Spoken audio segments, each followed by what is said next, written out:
आज जरा उस खबर की जो जम्मू कश्मीर के साथ जुड़ी है।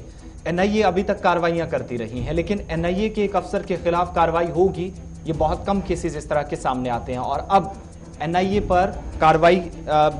पर तलवार लटकी है एक और एजेंसी की, और इस सिलसिले में खुद यहां पर तहकीकात का मामला जो है वो मजीद आगे बढ़ाया है। इन्वेस्टिगेशन ऑफिसर काफी वक्त तक रहे, उनके खिलाफ कार्रवाई हुई है। सीनियर नेशनल इन्वेस्टिगेशन एजेंसी के ऑफिसर हैं और उन पर यह इल्जाम है कि उनको एजेंसी की जानिब से 2 बार अब समन भी किया गया है। हिमाचल प्रदेश से इनका ताल्लुक है। सीनियर ऑफिसर हैं, अरविंद दिग्विजय नेगी इनका नाम है, एसपी हैं और एनआईए के अंदर काफी वक्त से रहे हैं। और जो एनजीओ मिलिटेंसी फंडिंग केस है, कुछ दिन पहले का आपको याद होगा कि खुर्रम परवेज मारूफ जो ह्यूमन राइट एक्टिविस्ट हैं, उनको जब वादी कश्मीर से एक केस के सिलसिले में उनको हिरासत में भी लिया गया। इस सारे केस में ये तहकीकात कर रहे थे, लेकिन इल्जाम ये है कि हसास कुछ जानकारी, कुछ मालूमात जो एसपी अरविंद दिग्विजय जो एनआईए के सीनियर ऑफिसर थे, लेकिन इन्वेस्टिगेटिंग ऑफिसर होने के बावजूद भी उन्होंने ये सारी मालूमात जो है वो खुर्रम परवेज तक पहुंचाई। बहुत सारी चीजें हैं वो लीक कर दी, एक एक पॉइंट उनके सामने कुछ करके मेंशन किया, लेकिन क्रूशियल इंफॉर्मेशन जो एनआईए के पास होनी चाहिए थी, एनआईए इसमें यह कह रही है कि इस अफसर की जानिब से खुर्रम परवेज तक पहुंचाई गई, जिससे बहुत हद तक केसेस कमजोर भी हो जाते हैं। एनजीओ मिलिटेंसी फंडिंग केस, ये वो केस है जिसमें खुर्रम परवेज से भी पूछताछ हो रही थी। श्रीनगर के अंदर उनकी रिहाइशगाह पर और उनके दफ्तर में भी इतलात जो मिली थी हमें जराये से कि वहां पर छापेमारी की गई थी, कार्रवाई की गई थी और जनूबी कश्मीर तक भी कार्रवाई हमने देखी थी।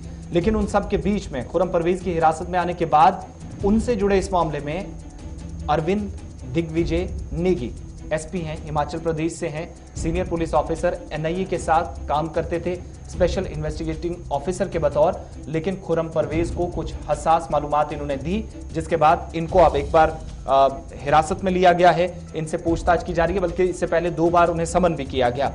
और हिमाचल प्रदेश पुलिस ऑफिसर हैं, साल 2011 में इनको प्रमोट किया गया इंडियन पुलिस ऑफिसर की हैसियत से, और पिछले 11 सालों से एनआईए के साथ अपनी खिदमत अंजाम दे रहे हैं। और काफी वक्त से बताया जा रहा है कि टीएफएफसी यानी जो terror funding and fake currency का केस है, इस यूनिट के साथ काम कर रहे हैं और जम्मू कश्मीर के अंदर भी मिलिटेंसी और एनजीओ फंडिंग रिलेटेड केसेस में कार्रवाई करते रहे हैं।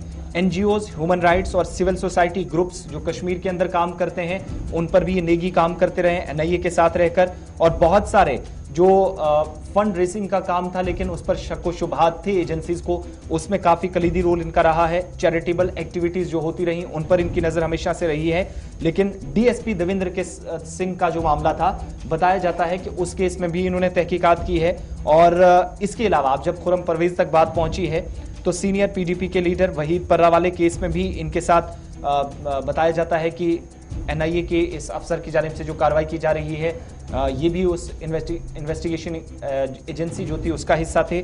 और इसके अलावा बताया जाता है कि बहुत हद तक पर्रा का जो केस था, उसमें चूंकि वो बेल की जो कोशिश कर रहे थे कि उन्हें जमानत मिलनी चाहिए, उस सारे केस को भी नेगी बहुत करीब से देख रहे थे। लेकिन एनआईए का अफसर एक्यूज्ड को, ये एजेंसी बता रही है, मेन एक्यूज जो है, कसूरवार जो है, उस शख्स को हसास मालूमात फराहम करता रहा है।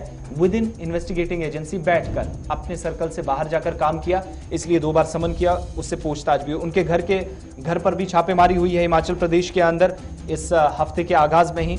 और अब उनको बताया जाता है कि मुनीर चौधरी नाम के भी जो कि एक बिजनेसमैन है, उनको भी गिरफ्तार किया गया है। और एलओसी ट्रेड का हिस्सा ये मुनीर चौधरी रहता है और नेगी के साथ ये राब्ते में था, और इसलिए जब नेगी से पूछताछ हुई तो मुनीर चौधरी का उसने नाम लिया, उसने इंकिशाफ किया, जिसके बाद इस बिजनेसमैन को भी गिरफ्तार किया गया है। तो 2 गिरफ्तारियां हुई हैं। और एनआईए के अफसर जो जम्मू कश्मीर के केसेस को देख रहे थे, कुछ इंफॉर्मेशन, क्रूशियल इंफॉर्मेशन थी, लीक कर रहे थे ये इल्जाम, और उसके बाद उनको हिरासत में लिया गया। लेकिन साथ ही सीबीआई ने करप्शन के इल्जाम में एक एएसआई को भी गिरफ्तार किया है और जम्मू कश्मीर के अंदर ये कार्रवाई हुई है। और इसमें जो चार्जेस लगे हैं, 20,000 रुपए रंगे हाथों लेते हुए पकड़े गए हैं। ये सीनियर जो ऑफिसर हैं, उनको प्रेमिसेस के अंदर ही पकड़ा गया सीबीआई की टीम की तरफ से।